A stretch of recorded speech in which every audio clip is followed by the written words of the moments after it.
Eu queria dizer uma coisa que eu não posso sair dizendo por aí. É um segredo que eu guardo, uma revelação que eu não posso sair dizendo por aí. É que eu tenho medo de que as pessoas se desequilibrem delas mesmas, que elas caiam quando eu disser. É que eu descobri que a palavra não sabe o que diz. A palavra delira. A palavra diz qualquer coisa. A verdade é que a palavra, ela mesma, em si própria, não diz nada. Quem diz é o acordo estabelecido entre quem fala e quem ouve. Quando existe acordo, existe comunicação. Mas quando esse acordo se quebra, ninguém diz mais nada, mesmo usando as mesmas palavras.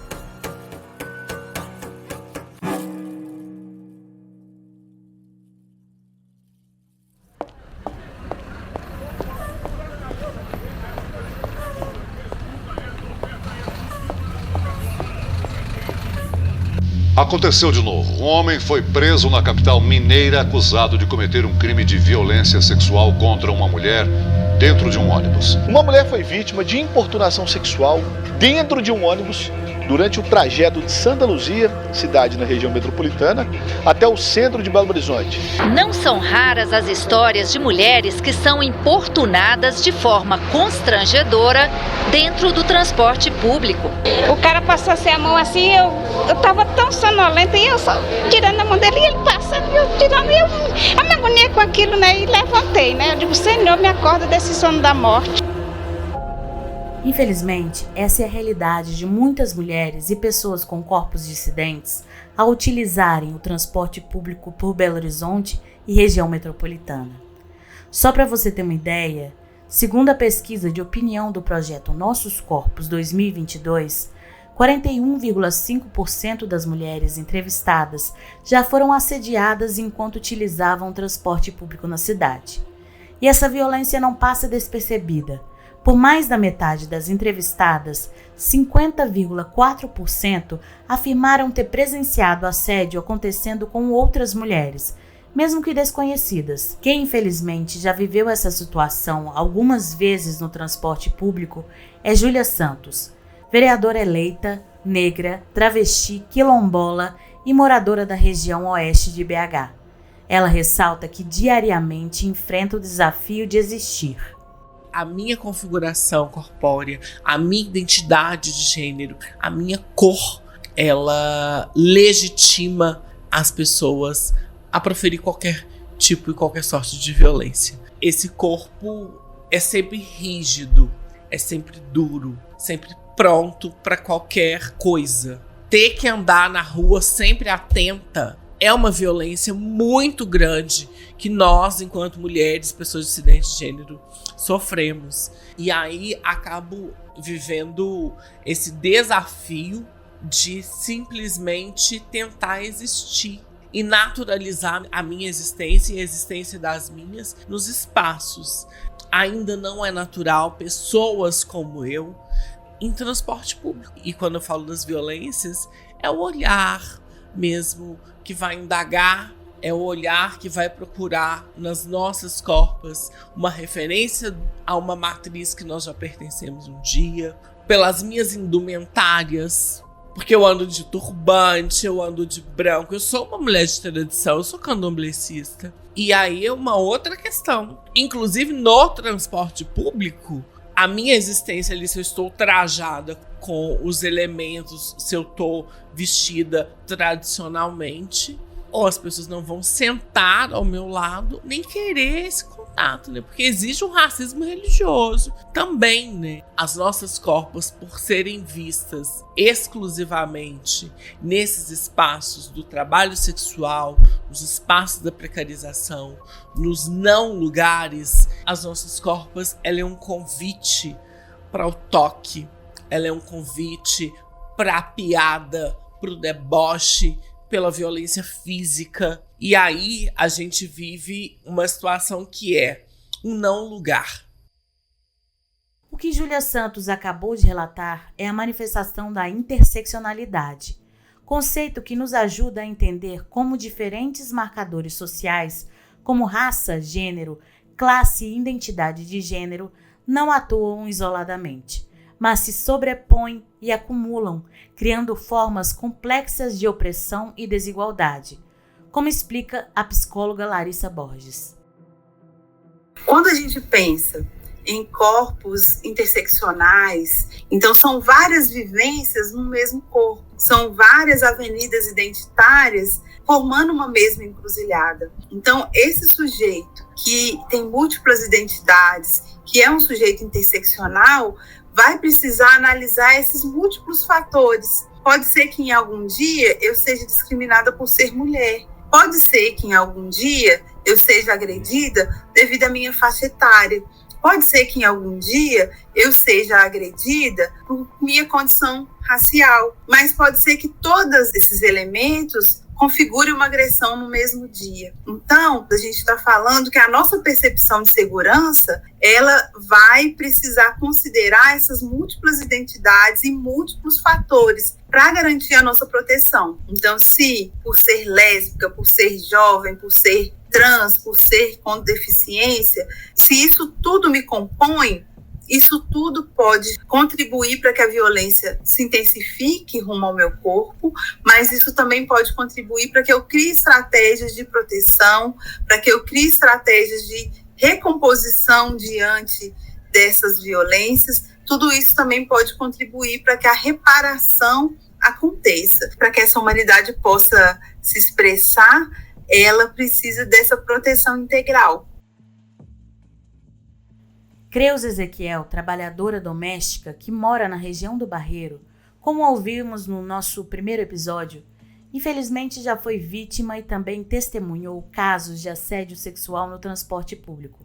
Ela relata como o medo muitas vezes paralisa as mulheres e as impede de fazer denúncias, especialmente mulheres negras que enfrentam ainda mais barreiras para buscar justiça. E muitas das vezes as mulheres não denunciam por medo, por vergonha, entendeu? Porque o ônibus está cheio, será o que as pessoas vão falar? E muitas das vezes o agressor, ele não assume, ele faz aquela cara, não estou fazendo nada. Principalmente quando é a gente que é negro. Tipo assim, muitas das vezes acha que está fazendo um favor em alisar você. Você entendeu? Você tem que dar graças a Deus que você está sendo assediada. E eu nunca concordei com isso, entendeu? Chels Tapaió, indígena, produtora cultural e moradora da região do Barreiro, também já viveu essa experiência dolorosa. Dentro de um ônibus, enquanto estava com 2 de suas 4 crianças, um homem tentou agarrá-la. Chels compartilha o sentimento de impotência que toma conta de muitas mulheres e corpos dissidentes diante de situações absurdas como essa. É um processo que a gente está pensando enquanto mulher, né, dentro dessas questões, o quanto que a gente não tem segurança e o quanto que a gente fica impotente referente a esse sistema, assim. Porque a gente acha que quando acontecer com a gente vai falar algo, a gente vai se sobrevejar, só que a gente fica tão em choque que a gente não consegue fazer nada, sabe? O medo e a vergonha relatados por Creuza são alguns dos apontamentos da psicóloga Larissa Borges, especialista em relações raciais e de gênero, ao explicar por que nem sempre mulheres e pessoas com corpos dissidentes conseguem reagir de imediato quando são vítimas de assédio. Ela destaca a importância de compreender a complexidade dessa situação, alertando que pressionar essas vítimas com perguntas como "por que você não reagiu?" é insensível e injusto. Segundo Larissa, esse tipo de questionamento é tão inadequado quanto perguntar a alguém atropelado por que não ligou para o SAMU. Muitas vezes, quando a violência acontece, a gente não está esperando que ele aconteça. E muitas vezes ele é tão devastador, tão assustador, que nos paralisa. De ficar paralisada de medo e de outros sentimentos, né, que tomam conta do corpo e da mente da pessoa na hora que a violência acontece, né? Então, assim, exigir que a pessoa que está vivendo a violência tome providência e pare a violência é tão violento quanto a própria situação de violência que a pessoa está vivendo, né? É semelhante a exigir que uma pessoa que foi atropelada levante ali e chame o SAMU. Então, assim, é muito violento o assédio no transporte público, sobretudo porque é uma situação em que tem muita gente perto, mas a pessoa está sozinha. A pessoa que está sendo vitimada por essa violência nem sempre tem a condição de reagir dada a brutalidade, a complexidade desse tipo de violência. Então, que a gente possa estar muito atenta a isso, para não gerar outros traumas, outras violências ainda maiores, né?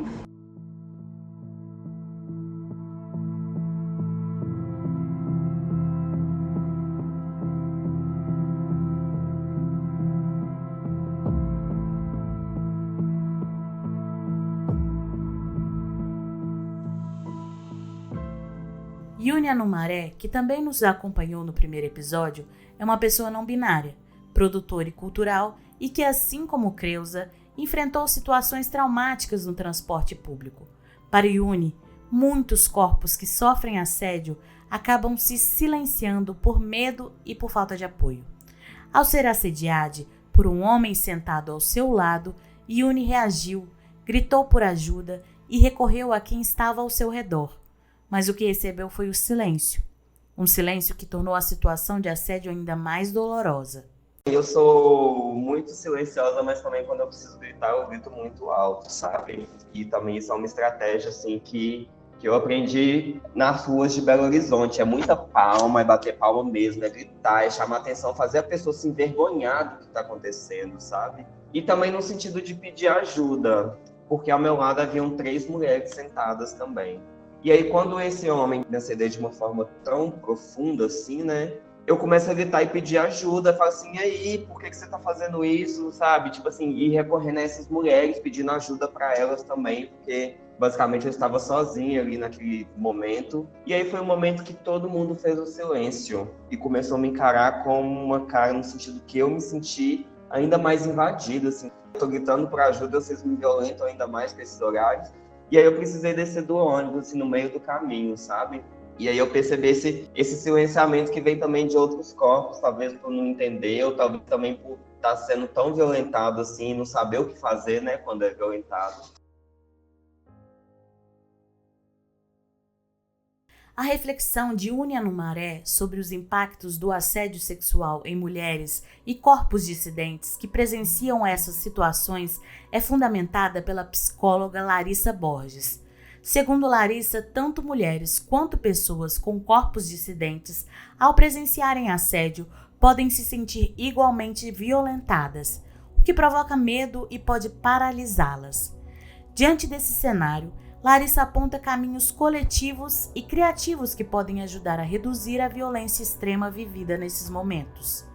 Tem a questão do medo, tem a questão da própria reação violenta do agressor, né? A gente nunca sabe se esse agressor está armado ou não, mas a gente pode construir algumas referências básicas, né, que podem ser feitas. É semelhante ao que acontece quando a gente presencia situações de violência doméstica, né? Às vezes a gente ouve uma briga na casa dos vizinhos e às vezes a gente não consegue ir lá e falar para essa briga, mas a gente consegue bater lá na porta e perguntar se a vizinha tem uma xícara de açúcar para emprestar. E essa intervenção que às vezes parece muito simples, né? Ela acaba rompendo com aquela tensão naquele momento, né? E dá uma chance daquela mulher se desvencilhar, às vezes, de uma situação extrema, né?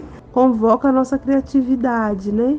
Porque às vezes a gente precisa inventar um jeito de lidar com aquilo que nos surpreende e também às vezes nos devasta, né? E aí eu uso o recurso que eu tiver disponível na hora.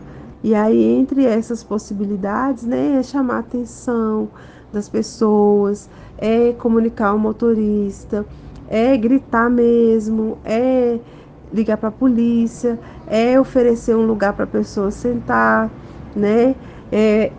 Às vezes falar assim, eu tô passando mal, socorro aqui, e chamar a atenção para um outro foco.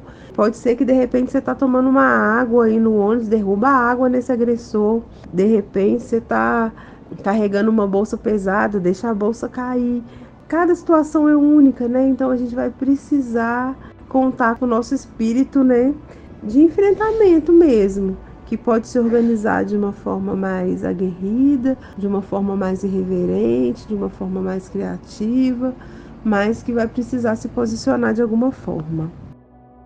Quem vivenciou essa situação foi Júlia Santos, ao presenciar um assédio enquanto aguardava um ônibus em um ponto no centro de BH. Naquele momento, Júlia não hesitou e interveio. No entanto, mais tarde, ela percebeu que o agressor poderia ter reagido violentamente contra ela também, o que torna a situação ainda mais complexa.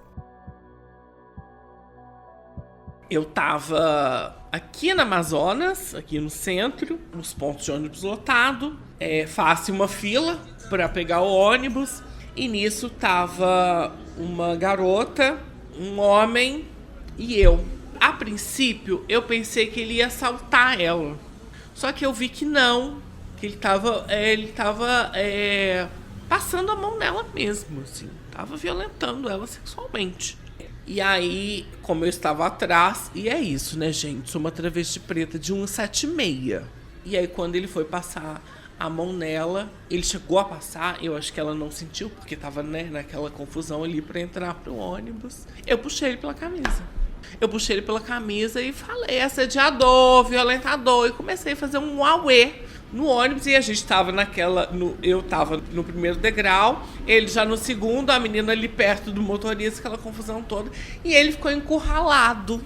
E aí gerou aquele burburinho todo, aquele tumulto todo, e ele tentando sair mesmo, assim, ele foi meio que me empurrou e saiu correndo, saiu caindo ali. Mas não é sempre que a gente tem esse ímpeto também, né, de fazer barulho, Na hora eu agi, mas depois eu também pensei, coloquei meu corpo em risco, né? Minha corpo ali em risco. Mas eu acho que ou a gente fica congelada, sem saber e sem ação. Não que a gente seja conivente, mas porque às vezes essas violências nos paralisam. Ou a gente tem essas atitudes que não são as mais, assim, indicadas.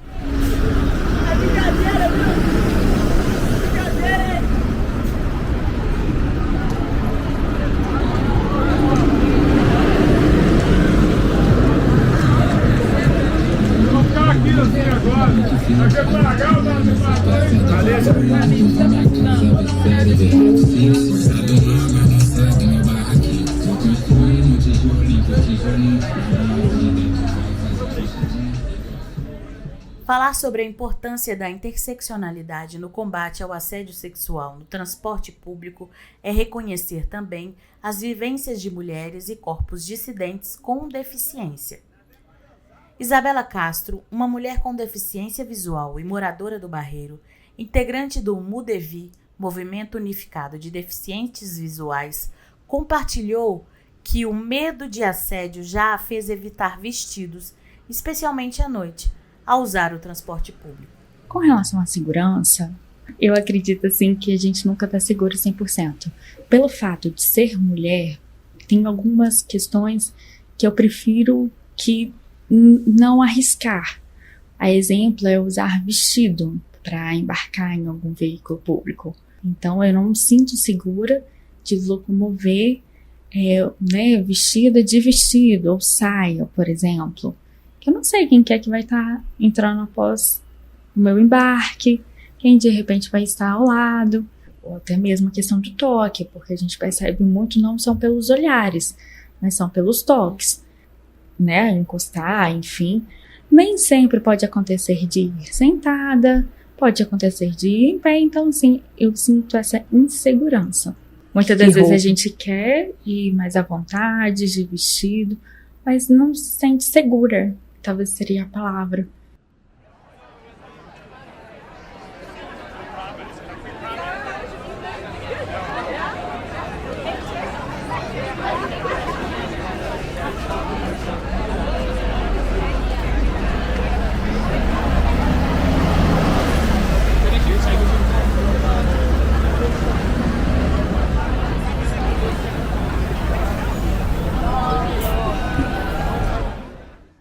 Para evitar os riscos de serem assediadas, muitas mulheres abrem mão de sua vida social à noite. É o caso de Chels Tapaió. Com horários irregulares e o ônibus quase vazio, a insegurança se torna uma companheira constante, deixando perguntas que muitas mulheres se fazem. Será que vou conseguir chegar em casa de segurança? Assim, até evito nem sair à noite. né? Às vezes para ter um poder mais social, uma vida social.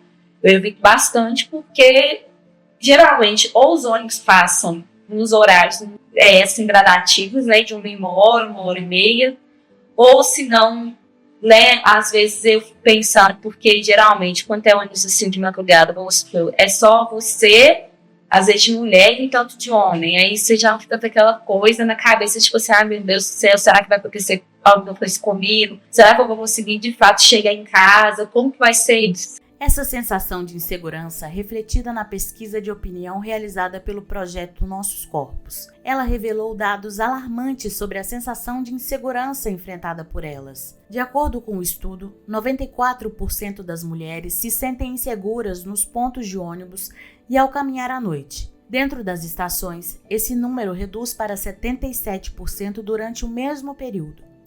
A pesquisa destaca ainda que as mulheres se sentem consideravelmente mais inseguras à noite e de madrugada do que durante o dia, evidenciando a necessidade urgente de medidas que aumentem a segurança pública e a proteção das mulheres em seus trajetos diários. Diante dos inúmeros relatos que expõem os absurdos e os impactos devastadores do assédio sexual no transporte público, é essencial encorajar as vítimas a romperem o silêncio e denunciarem esse crime, mesmo quando o medo se faz presente. Segundo a pesquisa de opinião Nossos Corpos, a maioria das mulheres que decide denunciar o assédio busca ajuda dentro do próprio ambiente onde a agressão ocorre. O estudo revela que 50% das denúncias são direcionadas à polícia militar, enquanto motoristas e agentes de bordo são acionados em 43,2% dos casos. Já o contato com a Guarda Civil e a BH Trans ocorre com menos frequência, registrando 6,8% e 4,5% das denúncias, respectivamente. A advogada Elisa Martins nos orienta sobre os procedimentos práticos e os tipos de apoio disponíveis para as vítimas, oferecendo um caminho para a justiça e proteção.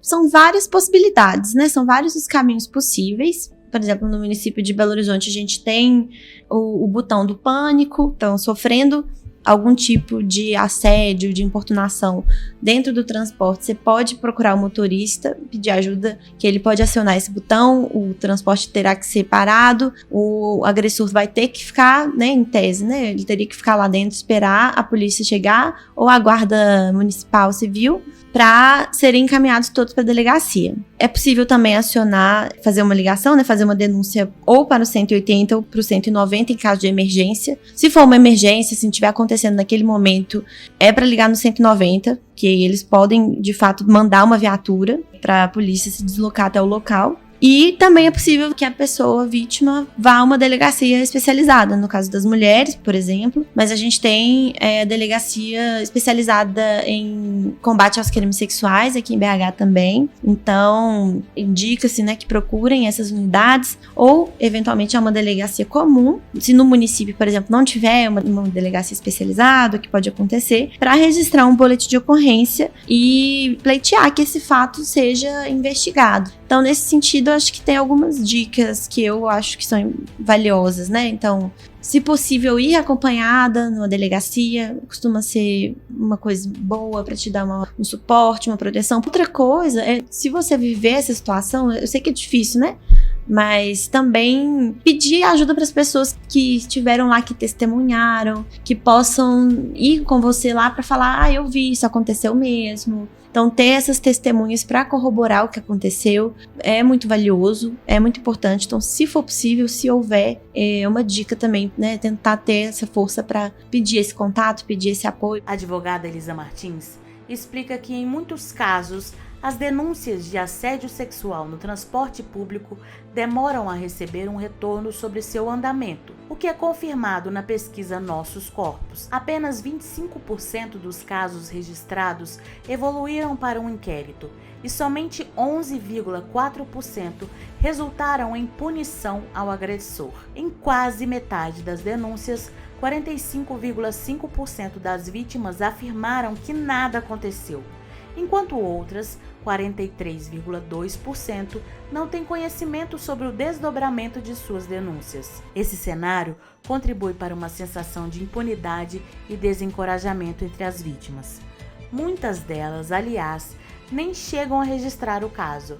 36,2% das mulheres que enfrentaram o assédio afirmam que não sabiam onde poderiam denunciá-lo. Diante disso, a advogada Elisa Martins orienta as vítimas sobre como proceder e detalha os trâmites envolvidos no processo. Em tese, não deveria demorar tanto tempo, mas muitas vezes demora. Então, por isso que eu falo que o Ministério Público, depois que você faz a denúncia, ele pode ser procurado também para, por exemplo, reiterar que você quer fazer essa representação criminal, fazer uma certa pressão nos policiais, na delegacia, para que as coisas caminhem. Isso pode ser importante. Em tese, o inquérito, se eu não me engano, tem uma orientação da Corregedoria do Ministério Público que orienta que ele não deveria durar mais de 1 ano. Só que não é o que a gente vê. Tem um caso que eu atendi hoje, antes de vir pra cá, inclusive, que o inquérito ficou parado 8 anos. Acho que o Ministério Público pode ser uma porta interessante pra quando você sente que tá demorando muito a ter algum retorno, né? Depois que você lavra o boletim de ocorrência, se você sendo uma pessoa adulta, você vai ser chamada pra prestar um depoimento em delegacia e as pessoas que você nomeou, que estavam envolvidas, também serão chamadas. Os policiais, eles poderiam fazer outras diligências também. Então, vamos supor que tem câmeras, eles poderiam fazer a solicitação dessas câmeras. E eu acredito que a vítima pode, por exemplo, tentar pressionar para que isso seja feito, porque por mais que possa ser feito, não é sempre uma garantia de que vai ser feito. Então, a gente pode estar lidando com uma perda de provas. E aí, por isso que eu falei também de, se tiver alguma testemunha, pegar, às vezes, o telefone ou o nome completo, porque aí, mesmo que se você for na delegacia sozinha, você pode dar essas informações e os policiais provavelmente vão encontrar ali os dados da pessoa para identificar e já intimar para prestar depoimento, né? Então, tem isso, né? Quando o inquérito é concluído, o delegado ou delegada faz um relatório, que esse relatório vai ser a conclusão do inquérito. Nesse relatório, ele ou ela vai dizer se indicia ou não, de uma forma simplificada. Quer dizer que ele ou ela entendeu que há indícios suficientes de que houve um crime e indícios suficientes de que aquele suspeito indicado ali naquela investigação pode ter cometido o crime. E aí só aí que os autos são mandados para o Ministério Público para decidir se ele vai fazer a denúncia nesse sentido formal jurídico ou não. Ele pode denunciar, não denunciar ou pedir mais diligências para a polícia. Se houver a denúncia do Ministério Público e inaugurar o processo criminal, depois vai ter mais uma audiência. Então, assim, em tese, uma pessoa adulta ela é ouvida 2 vezes. Uma na delegacia e outra na audiência com o juiz.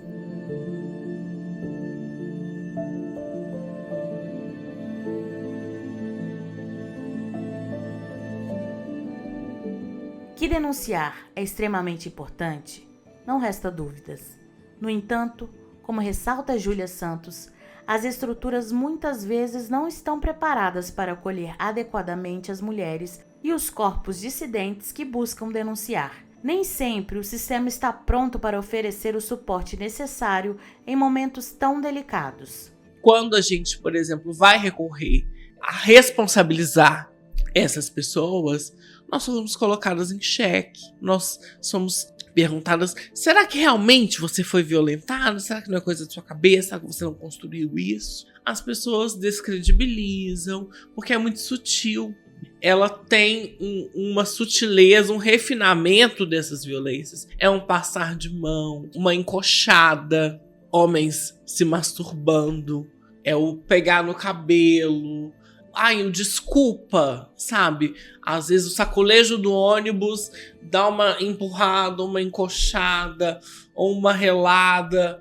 Então isso muitas das vezes não é visto enquanto uma violência e não é vista com a importância e com a gravidade que essas violências são feitas. É violência. é assédio, é estupro. E quando vai tratar de nós, pessoas dissidentes de gênero, como as nossas corpos são tão sujeitas e sexualizadas o tempo todo, quase pensa que é impossível a gente não gostar desse toque, desse assédio, dessa violência. O meu decote não é convite. A minha roupa justa ou curta não é um convite ao toque do outro. Quando muitas das vezes a gente vai na tentativa de responsabilizar, primeiro que a gente é atendido por homens. Muitas das vezes as nossas não têm consciência de onde acessar, de onde direcionar a responsabilização. Já é violento, inclusive, o momento da gente registrar as ocorrências, enfim. Tem profissionais qualificados para acolher a denúncia. Tem um tempo moroso para as coisas acontecerem. Quem também questiona o preparo das delegacias de profissionais da segurança pública para receber as denúncias é a Chels Tapaió. Ela já viveu a experiência de ter que procurar uma e não foi acolhida de forma adequada.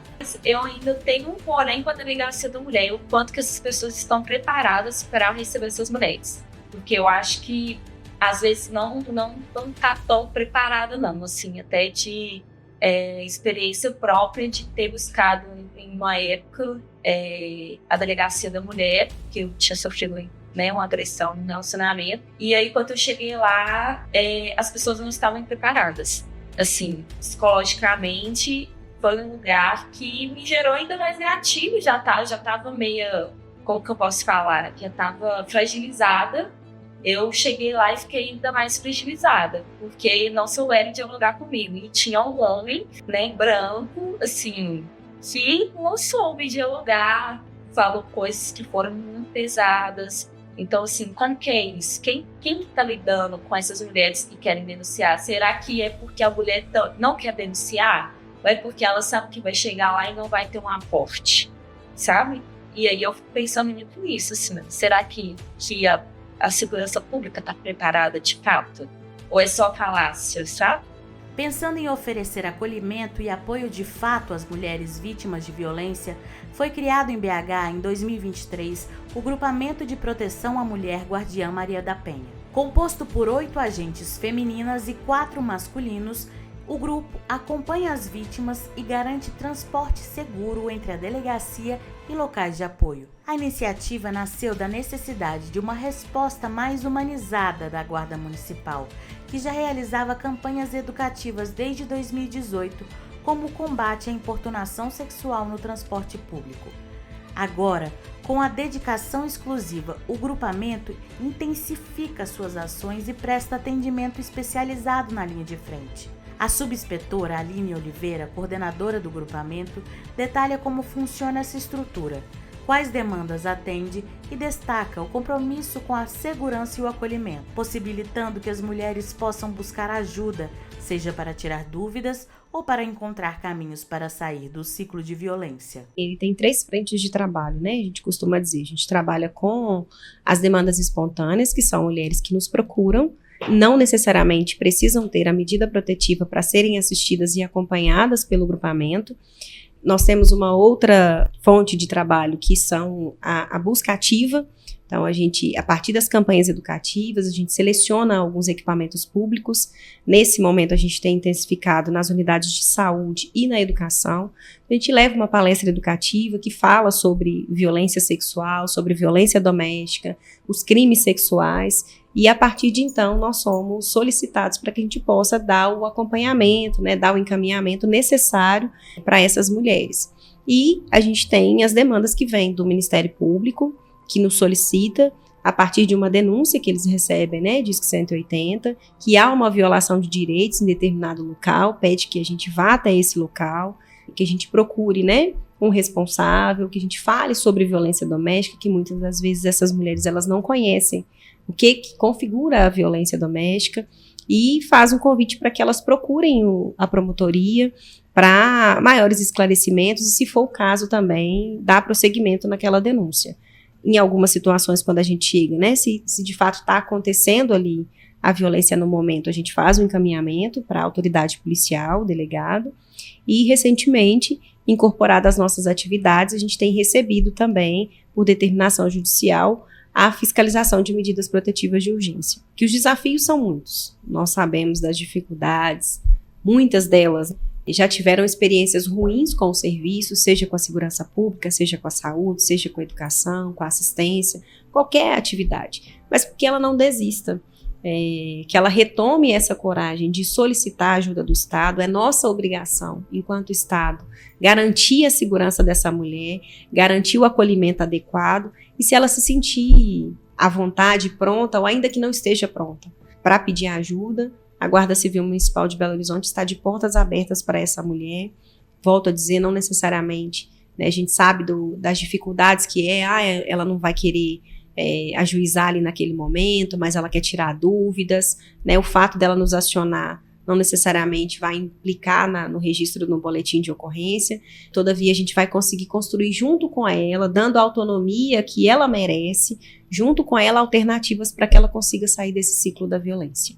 A psicóloga Larissa Borges reforça a importância de mulheres e corpos dissidentes buscarem apoio e destaca a denúncia como passo fundamental no processo de cura.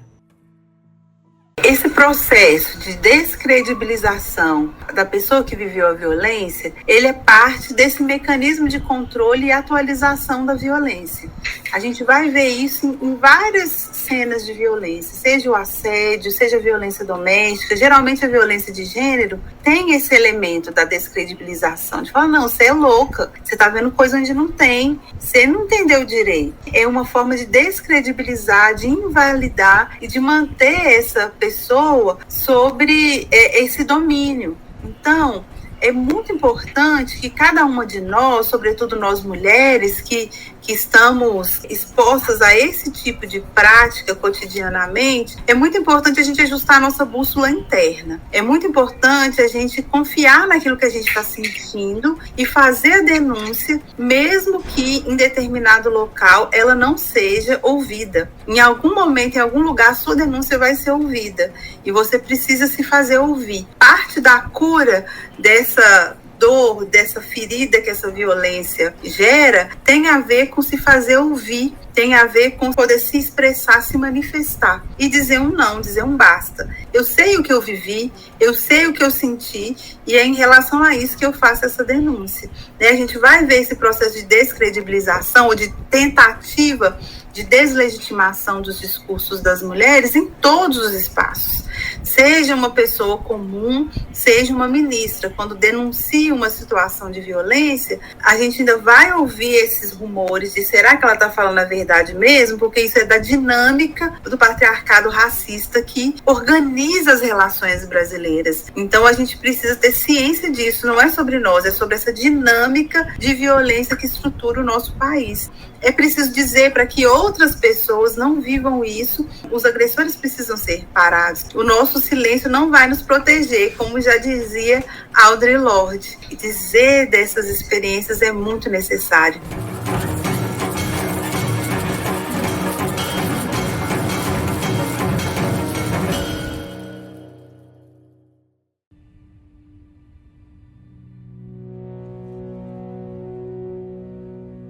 No próximo episódio, você vai conferir quais outras violências que mulheres e corpos dissidentes enfrentam ao se deslocarem por meio do transporte público. Até lá!